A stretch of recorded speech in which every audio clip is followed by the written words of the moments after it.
ที่เฮายังผูกพันเรื่องราวเป็นห้อยเป็นพันได้พบมาก็หูและเข้าใจว่าเขาดีเสมอดีกว่าคนที่มาทีหลังคนนี้หนึ่งคำเจ้าให้รอสองคำเจ้าให้คอ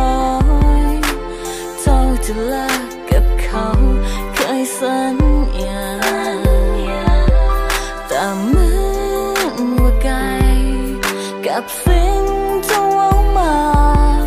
ค่อยเหมือนมีค่าเวลาเจ้าเหงาใจจบละกันวันนี้ยังดีกว่าต้องเสียใจจบละกันวันนี้ยังดีกว่าจะซ้ำ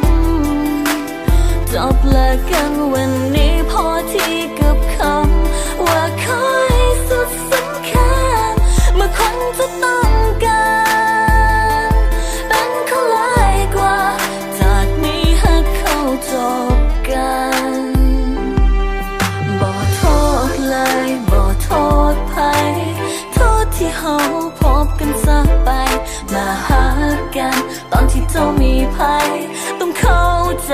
และยอมรับความจริง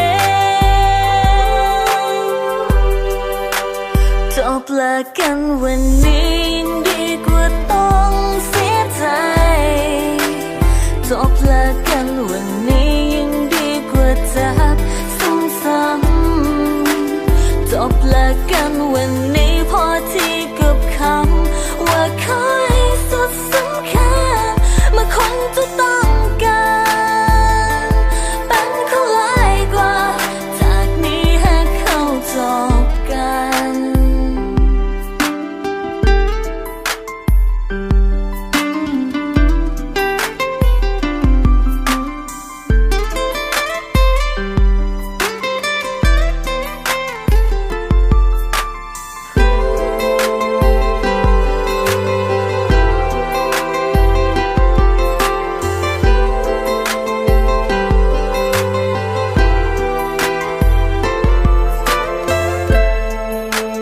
จบละกันวันนี้ยังดีกว่าต้องเสียใจ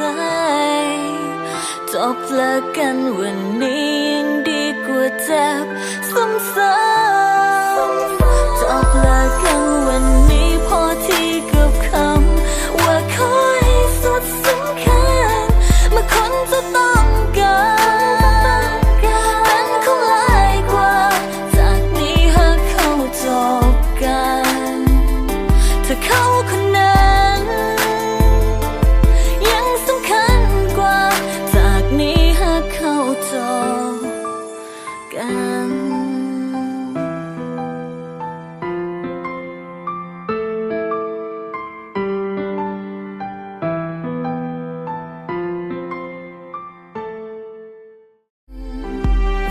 บ่โทษเลยบ่โทษใคร